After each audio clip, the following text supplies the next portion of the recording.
Hello বন্ধুরা, আশা করি সকলে ভালো আছেন। আজকে অসাধারণ স্বাদের একটা লাউ শাকের রেসিপি নিয়ে এসে হাজির হয়েছি। এই রেসিপিটা আমার মায়ের কাছ থেকে শেখা। গরমের দিনে আমার মা এই রেসিপিটা তৈরি করতো গরম ভাতের সাথে। আহা, আপনারা যখন বানাবেন না এটা, তখন আপনারা বুঝতে পারবেন যে কতটা টেস্টি হয়েছে। গরমের দুপুরে গরম ভাতের সাথে এই রেসিপিটা থাকলে আর কিছুই চাই না। চলুন তাহলে রান্নাটা করা যাক। আমি এখানে হাফ বাটি মতো মুগ ডাল গরম জলে ভিজিয়ে রেখেছি। আগে ফার্স্টে ভালো করে ধুয়ে নিয়েছি, 2-3 বার জল দিয়ে ধুয়ে নিয়ে তারপরে এটাকে গরম জলে 1 ঘন্টা ভিজিয়ে রেখেছিলাম। তারপরে জলটা ঝরিয়ে রাখলাম। কতগুলো লাউ শাকের পাতা আমি কুচি কুচি করে কেটে নিয়েছি, আর লাউ ডগাগুলোকেও আমি কেটে নিয়েছি, ধুয়ে নিয়েছি। তারপরে দেখুন, খুব বেশি বড়ও করিনি, খুব বেশি ছোটও হয়নি। এবার এগুলোকে আমি আগে থেকে ভালো করে ধুয়ে রেখেছি, এগুলোকে আমি সরিয়ে রাখছি। নিয়েছি 250 গ্রাম মতন চিংড়ি মাছ। আমি মাথা লেজা সব খোসা সব বাদ দিয়ে দিয়েছি। এবার দিয়ে দিচ্ছি হাফ টেবিল চামচ মতো হলুদের গুঁড়ো, 1/4 টেবিল চামচ মতো লঙ্কার গুঁড়ো আর হাফ টেবিল চামচ লবণ দিয়ে সব কিছু ভালো করে মিশিয়ে নিচ্ছি। খুব ভালো করে মাখিয়ে নিতে হবে মাছের গায়ে মশলাগুলো। এবার এটাকে সরিয়ে রাখছি। আর একখানা পেঁয়াজ নিয়ে নিয়েছি, পেঁয়াজের খোসাটা আগে দিয়ে কেটে বাদ দিয়ে দিয়েছি। পেঁয়াজটা অর্ধেক করে মাথার দিকে সাদা অংশটা কেটে বাদ দিয়ে দিলাম। এবার পেঁয়াজটাকে আমি খুব পাতলা পাতলা করে কেটে নিচ্ছি। আমি একটা পেঁয়াজই দেবো এখানে। পেঁয়াজটা খুব সুন্দর করে কাটা হয়ে গেছে। এবার পেঁয়াজটাকে আমি সরিয়ে রাখছি। এবারে কতগুলো রসুনের কোয়া নিয়ে নিয়েছি, খোসাটা আগে থেকেই তো কেটে বাদ দিয়ে দিয়েছি। এবার রসুনের কোয়াগুলোকে আমি খুব পাতলা পাতলা করে কেটে নিচ্ছি। দেখুন, রসুনের কোয়াগুলো আমার কাটা হয়ে গেছে। এবার এটাকে আমি সরিয়ে রাখলাম। এবারে নিয়ে নিয়েছি একখানা মাঝারি সাইজের টমেটো। আমরা আগে ধুয়ে পরিষ্কার করে নিয়েছিলাম। এবার টমেটোটাকে আমি কুচি কুচি করে কেটে নিচ্ছি। বন্ধুরা, রেসিপিটা খুবই সোজা, যে একবার দেখবে সেই কিন্তু এটা বানিয়ে ফেলতে পারবে। আর একবার খেলে পরে এটা বারে বারে বানাতে ইচ্ছা করবে। একটা কড়াই গরম করতে দিয়ে দিয়েছি, তার মধ্যে দিয়ে দিলাম 2 টেবিল চামচ মতো সর্ষের তেল। আজকে সর্ষের তেলেই রান্নাটা করব। তেলটা গরম হয়ে গেছে যখন, 1 চিমটা লবণ দিয়ে দিলাম। লবণটা দিলে পরে তেলের কিন্তু কাঁচা ভাবটা আর থাকে না, কাঁচা গন্ধটা আর থাকবে না। এবার দিয়ে দিলাম জল ঝরানো মুগ ডালটা, আর দিয়ে দিলাম হাফ টেবিল চামচ মতো লবণ আর হাফ টেবিল চামচ মতন হলুদের গুঁড়ো দিয়ে সব কিছু ভালো করে মিশিয়ে নিচ্ছি। মুগ ডালটাকে একটুখানি ফ্রাই করে নেব। অনবরত কিন্তু নাড়তে হবে, নাহলে কিন্তু পোড়া ধরে যাবে। দেখুন, মিনিট খানিক একটু নাড়াচাড়া করে মুগ ডালটাকে একটু ভাজা ভাজা মতো করে নিচ্ছি। মুগ ডালটা ভাজা হয়ে গেছে যখন, তখন আমি এর ভেতর দিয়ে দেবো 2 বাটি পরিমাণ গরম জল। অবশ্যই গরম জল দেওয়ার চেষ্টা করবেন, তাহলে ডালটা তাড়াতাড়ি সেদ্ধ হয়ে যাবে, আর রান্নার রঙটাও কিন্তু খুব সুন্দর থাকবে। এবারে সব কিছু ভালো করে মিশিয়ে নিচ্ছি। গ্যাসের ফ্লেমটা হাইতেই রেখেছি, অনবরত নাড়াচাড়া করে সব কিছু ভালো করে মিশিয়ে নিলাম। এবারে আমি ডালটা ফুটে উঠছে, এবার দিয়ে দিচ্ছি ডাঁটাগুলো। লাউয়ের ডাঁটাগুলো দিয়ে দিলাম। লাউয়ের ডাঁটা তো বেশ শক্ত হয়, তাই এটা আগে থেকেই ডালের সাথে সেদ্ধ করতে দিয়ে দিলাম। এবার এর ভিতর দিয়ে দিচ্ছি টমেটো কুচিটাও এর ভেতর দিয়ে দিলাম। দিয়ে সব কিছু আবারও ভালো করে নাড়াচাড়া করে মিশিয়ে দিয়ে এটাকে আমি ঢাকা দিয়ে রাখবো। আর তার আগে দিয়ে দেবো তেজপাতা, দিয়ে ঢাকা দিয়ে 7 থেকে 8 মিনিট আমি হাই ফ্লেমে রান্না করে নিয়েছি। 7 মিনিট বাদে আমি ঢাকাটা খুলে দিয়েছি। দেখুন, ডালটা কিন্তু এখনও পুরোপুরি সেদ্ধ হয়নি, দেখেই মনে হচ্ছে ডালটা এখনও সেদ্ধ হতে আরও কিছুটা সময় নেবে। আর ডাঁটাগুলোও কিন্তু এখনও পুরোপুরি সেদ্ধ হয়নি। এবার আমি এর ভেতর দিয়ে দিচ্ছি কেটে রাখা লাউয়ের পাতাগুলো। আগে থেকে ধুয়ে পরিষ্কার করে রেখেছিলাম, আগেই তো বলেছি। এবার এগুলোকে আমি দিয়ে দিচ্ছি। দিয়ে আবারও সব কিছু ভালো করে মিশিয়ে নেব। দেখুন বন্ধুরা, রান্নাটা কতটাই সোজা আর এতটাই টেস্টি। আমার মনে হয় যে অনেকেই এই ধরনের রেসিপি কিন্তু আগে কোনো দিনও খাননি। আমার মায়ের হাত কাছ থেকে শেখা এই রেসিপিটা আজকে আমি নিজে বাড়িতে বানালাম। এত সুস্বাদু হয়েছে না, আমি ভয়েস ওভার করছি। আমাদের পরিবারের সবাই কিন্তু খুব পছন্দ করেছে এই রেসিপিটা। সব কিছু ভালো করে মিশিয়ে নিলাম।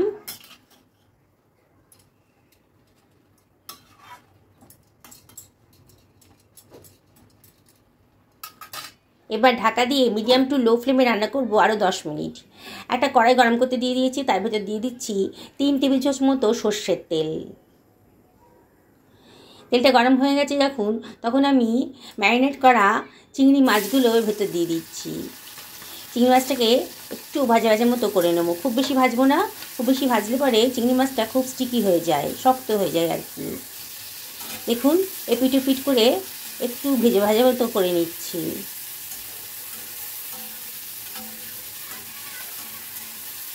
এবার এগুলোকে আমি তুলে রাখছি, অন্য একটা পাত্রের ভেতর তুলে রাখছি চিংড়ি মাছটাকে।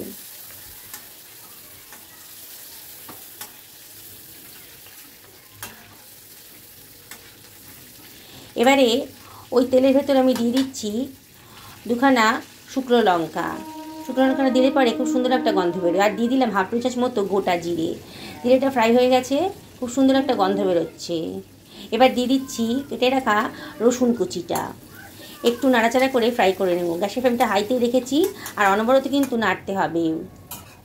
রসুনের কাঁচা ভাবটা যখন চলে গেছে তখন এর ভেতর আমি দিয়ে দেবো পেঁয়াজ কুচিটা, দিয়ে আবারও সব কিছু ভালো করে মিশিয়ে নিচ্ছি। অনবরত কিন্তু নাড়তে হবে, গ্যাসের ফ্লেমটা মিডিয়াম টু হাইতেই রেখেছি এখনও।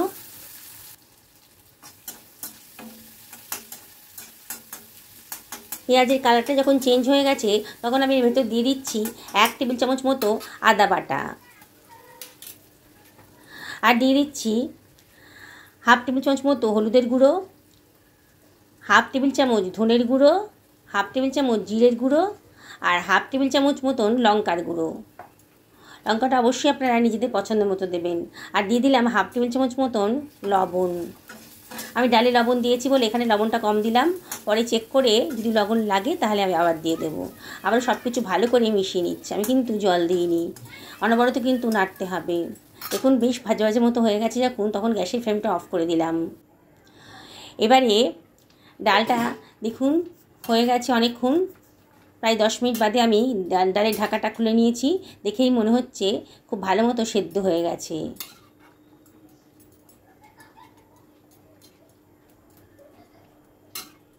ভালো মতো সেদ্ধ হয়ে গেছে এটা। এবারে একটু নাড়াচাড়া করে দিলাম, দিয়ে এর ভেতর দিয়ে দিচ্ছি ভেজে রাখা সম্বারটা, পেঁয়াজ ভাজাটা যেটা ভেজে রাখিয়েছিলাম অন্য একটা কড়াইতে, সেটা দিয়ে দিলাম। দিয়ে সব কিছু ভালো করে মিশিয়ে নেব। আর কড়াইটা ধুয়ে একটু গরম জলও দিয়ে দিলাম। এই রান্নাটা একটু মাখো মাখো হবে, খুব বেশি পাতলাও হবে না আর খুব বেশি ঘনও হবে না।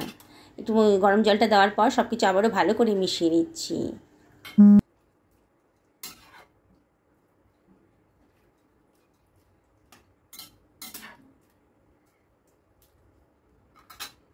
এবার ভেজে রাখা চিংড়ি মাছগুলো এর ভেতরে দিয়ে দিচ্ছি। আপনারা তো চিংড়ি মাছের অনেক রেসিপি খেয়েছেন, লাউ শাকেরও অনেক রেসিপি খেয়েছেন। একবার আমার মতন করে বানিয়ে দেখুন, অসাধারণ টেস্ট হবে। এবার ঢাকা দিয়ে আরও মিনিট 5 লো ফ্লেমে রান্না করে নেব। 5 মিনিট হয়ে গেছে, দেখেই মনে হচ্ছে সব কিছু খুব ভালো করে সেদ্ধও হয়ে গেছে। রান্নাটাও খুব সুন্দর করে হয়ে গেছে মনে হচ্ছে। তাও একবার চেক করে নিচ্ছি ডাটাটা। দেখুন ডাটাটাও খুব সুসিদ্ধ হয়েছে, গলে যায়নি কিন্তু খুব সুন্দর করে সেদ্ধ হয়ে গেছে। এবারে এর ভেতরে আমি দিয়ে দিচ্ছি হাফ টেবিল চামচ মতো চিনি। চিনিটা অপশনাল, তবে দিলে পরে কিন্তু খুব সুন্দর একটা টেস্ট আসে। কতগুলো কাঁচা লঙ্কা দিয়ে দিলাম, আর লবণটা একটু কম লাগছিল চেক করে দেখেছি, একটু হাফ টেবিল চামচ মতো লবণ ওর ভেতর দিয়ে দিলাম। আর দিয়ে দিচ্ছি হাফ টেবিল চামচ মতো গরম মশলার গুঁড়ো। 1 টেবিল চামচ মতো গাওয়া ঘিও এর ভেতরে দিয়ে দিচ্ছি। দারুণ সুন্দর খেতে লাগবে। বন্ধুরা রেসিপিটা যদি ভালো লাগে তাহলে লাইক করবেন, আর অবশ্যই কমেন্ট করে জানাবেন যে আপনাদের কীরকম লাগলো। নতুন বন্ধুদেরকে রিকোয়েস্ট করবো আমার চ্যানেলটা সাবস্ক্রাইব করার জন্যে। পাশে থাকা বেল আইকনটা অবশ্যই ক্লিক করে দেবেন, তাহলে আমার রান্নার নোটিফিকেশানটা আপনার জলদি পেয়ে যাবেন। পুরনো বন্ধুদেরকে অনেক ধন্যবাদ, তারা আমার পাশেই আছেন, তাদের সাপোর্টের জন্যই এত দূর আসতে পেরেছি। আরও মিনিট 2 রান্না করে নিয়েছি লো ফ্লেমে, তবে গ্যাসের ফ্লেমটা অফ করে দিয়েছি। আমার রান্নাটা হয়ে গেছে। সবসময় তো আর কষা কষা খেতে ভালো লাগে না, এরকম হালকা পাতলা খাবার কিন্তু গরমের দুপুরে দারুণ সুন্দর খেতে লাগবে। গরম ভাতের সাথে যেদিন কি করবেন না, অসাধারণ লাগবে।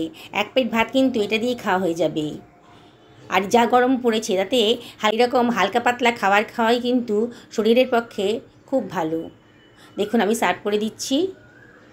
একসাথে আপনি এতে ডালের, লাউ শাকের আর চিংড়ি মাছের 3টে স্বাদই পাবেন। দেখুন বন্ধুরা, বাড়ির ছোট থেকে বড় সবাই কিন্তু খুব খুশি হবে এই রেসিপিটা দিয়ে যখন ভাত দেবেন আপনি।